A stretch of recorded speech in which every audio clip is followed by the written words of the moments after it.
Today, we're starting a 3800 Supercharged Series 2 install into a Fiero. Except this Fiero has very little Fiero left. Because this Fiero is a Ferrari 355 Spider kit, one of the best kits ever made for the Fiero chassis, and it is Corsa red.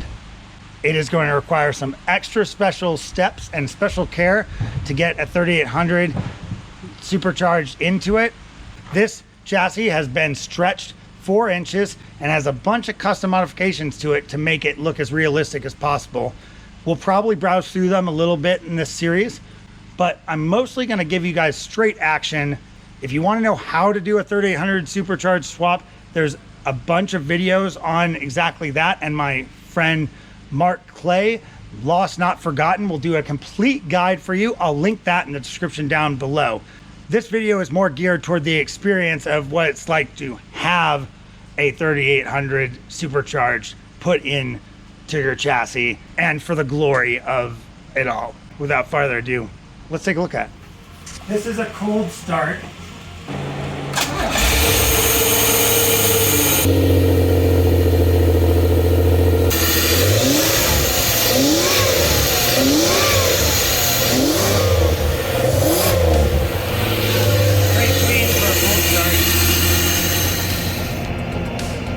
That's a not. That's for the stereo. No, but the way it's stretched is like they stretched this compartment. Honestly, the frame stretch was fine. What I did have an issue with very quickly was just getting the car onto the lift. Lifting the car at the Fiero's normal lift points was causing the door gap to become excessive and the car to banana. All right, scratch that plan. I am not going to be able to lift this from the middle like I would lift every other Fiero. I have to lift it from the cradle, which means I can't drop the cradle easily. I am going to have to disconnect everything and then reposition the lift once the cradle is disconnected. It's going to be a big snafu. We've resituated the lift legs so that it's spreading the weight across the cradle. We'll have to change that before we drop the engine out, but for now, it seems like a good way to get the thing up.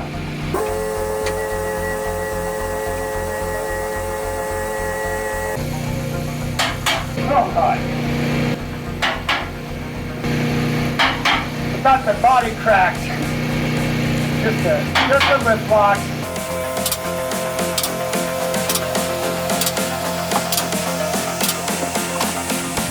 Okay. Let's look under the shirt. You know?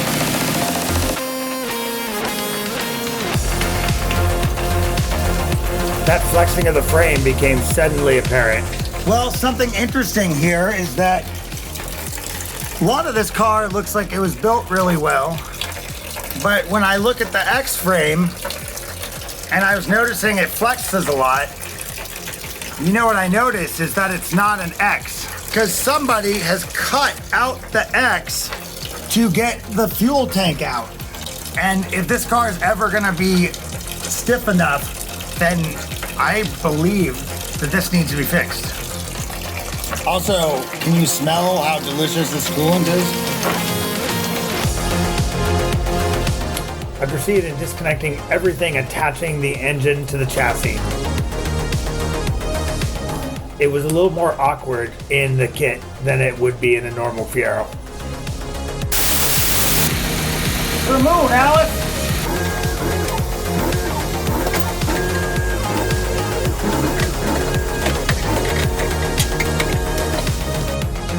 Well, I wish I could say it was easy, but that motor's out. One more step done. There was a lot of little things that made it much harder than a regular Fiero. Just random jury-rigged stuff and, you know, whoa. It's special. We're gonna whip this into shape. So stay tuned for that. I then proceeded to disconnect the engine from the transmission now that the cradle was on the ground, prepping it for the 3800.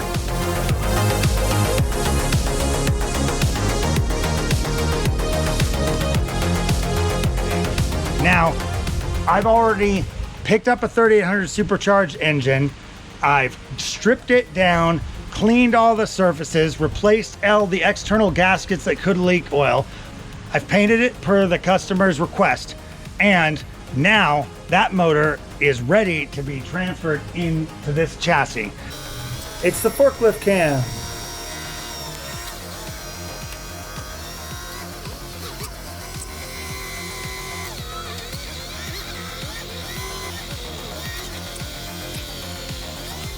All right, it's another day out here, and I did eventually get the engine and transmission mated, even though it got dark and I didn't get it on camera.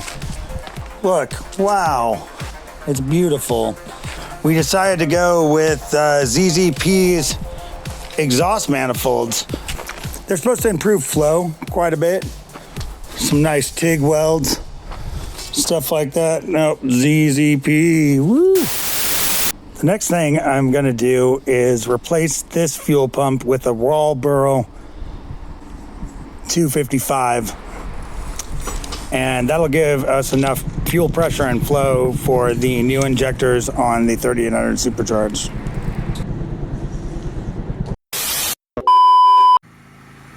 Well, I'm slowly rebuilding the X-frame here. You can see where it's cut off here. This is my cutting station. Yeah, it's similar to the back of a pickup truck, but you know,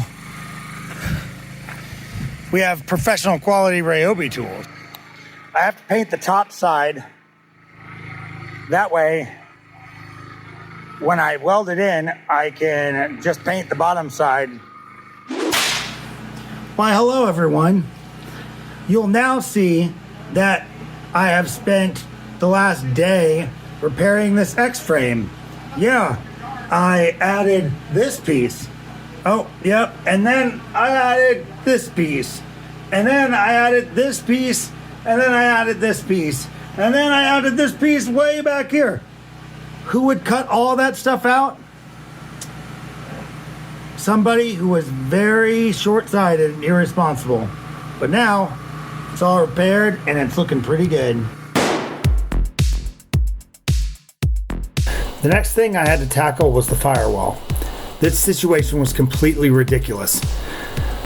The previous owner had someone cut holes in the firewall to shove big wooden speaker boxes right through in the engine compartment. Now there's an extra 4 inches of space in this engine compartment, but it is not sealed from water. And these boxes weren't even sealed to the regular firewall. They just slathered fiberglass resin all over the edges and hoped that it would seal and that heat wouldn't leak in. But of course, the current owner is feeling hot heat against their back. On top of that, the water has saturated into the wood and it's crumbling right onto a hot exhaust manifold. There was no way this could stand, and I immediately had to go about fixing and resealing this firewall. I did this by cutting out a firewall from a Fiero parts car. I've got some seam sealer and a lot of tack welds here. I'm gonna do a little bit more cleanup on the surface. I'm gonna spray some undercoating and black in various spots. All right, we've put some rubberized undercoating around the joints. It's pretty reflective. You can see the light. That'll prevent any heat or anything from getting into the interior compartment. The last thing I did was put nice reflective firewall installation on the back to give the whole project a complete look. Still hot peppers. Of course, then we are finally ready to install the motor. I got an engine here. I put it all in and I'm gonna stick it in that Ferrari Fiero over there. Got old Betsy.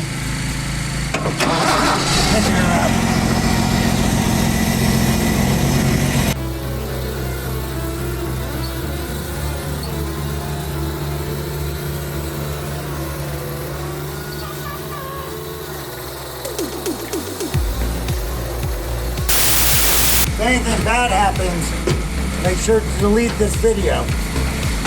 Yeah, I don't think that's gonna happen. I was never here. Dan, what are you doing? Go. I'm breaking shit. I'm just showing that the ridiculousness of what we're doing. Oh. Woo. Okay, I've lifted it up with the forklift. Now I'm gonna lower the car onto it. That seems good. I did get that done that night, but I didn't get it on film. Well, sometimes you have a 3800 motor and you're running fuel lines to it. And these fuel lines, I started by connecting them to the top. Then I ran them along the brake line situation,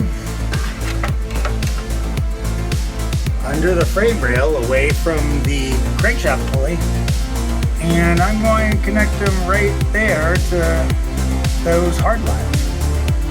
Yeah. Oh, he's getting my face shield ready for adventure.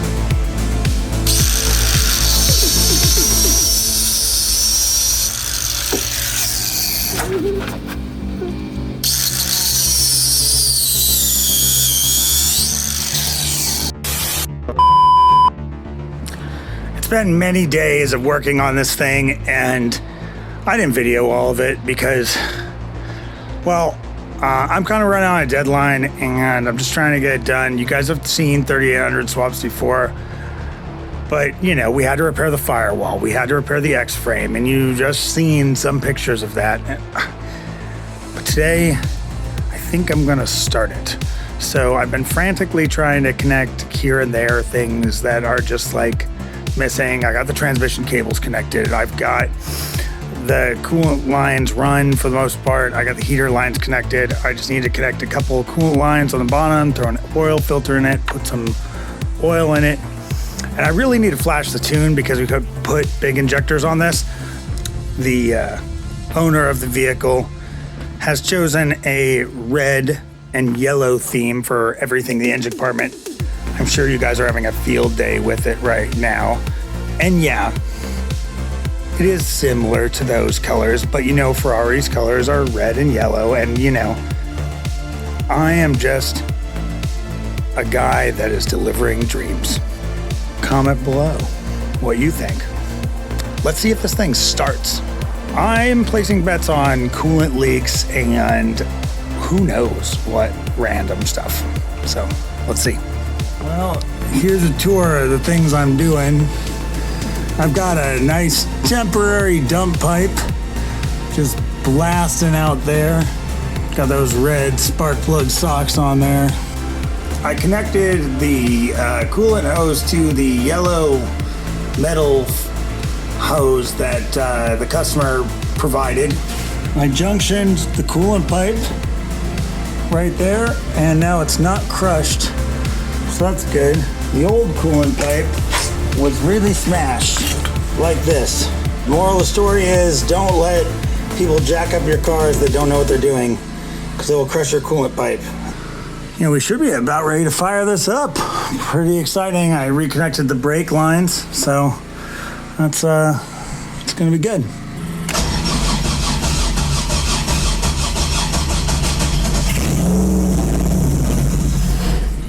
Oh shit.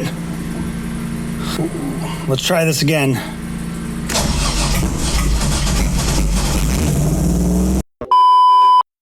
Stop right there. You notice something? Yeah, let's rewind. Look, I should have looked too. There's no oil pressure gauge. That'll become important later. At this point, I just think things are going great and everything is just A-okay. I only have a minor vacuum leak to fix and the car already runs before the tune. I mean, what could be wrong? Little did I know these moments would come back to haunt me.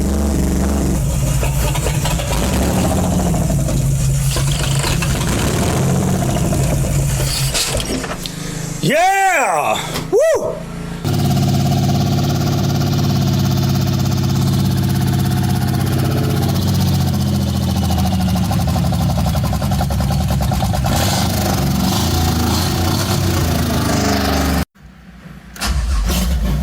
Finally, I got rid of that pesky vacuum leak and got the engine to idle. So I warmed it up to temperature to do a flush. It was at this point that I realized something might be horribly wrong. I was doing a flush on the oil system, and I'd put some ATF in and some engine flush additive, and the instructions said to warm it up to temperature. Then I was going to drain the oil and then put fresh oil in again.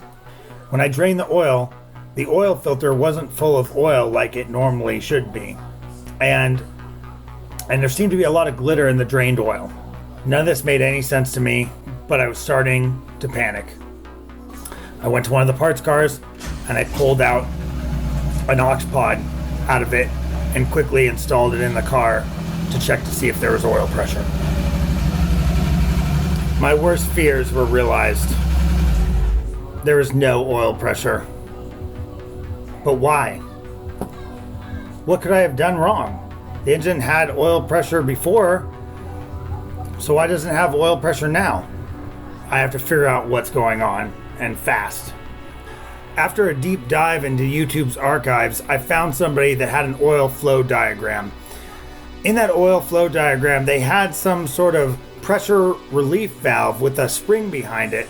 And when I was thinking about putting the timing cover on and putting the oil filter housing on, I realized that I'd never even seen that.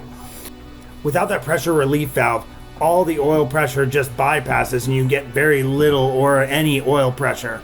It's designed to relieve pressure if the oil filter housing gets clogged, but in this case, it just bypasses all the oil pressure when the whole valve is missing. I found one off an extra motor, and I quickly went to the property the next day to try to put it on to see if I could save everything. I just got here. At this point, I've got the pressure relief valve installed. Put the oil filter housing back in by crawling under the car while the forklift is holding it up. I'm waiting to see if it has oil pressure.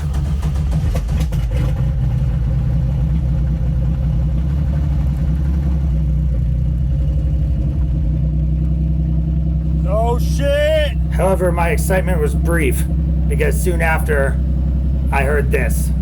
The distinctive sound of rod or crank knock. Basic engine death. The rattles were horrific. Now I know what you're thinking. You maniac! You blew it up! Damn you! God damn you all to hell! Well, that was devastating.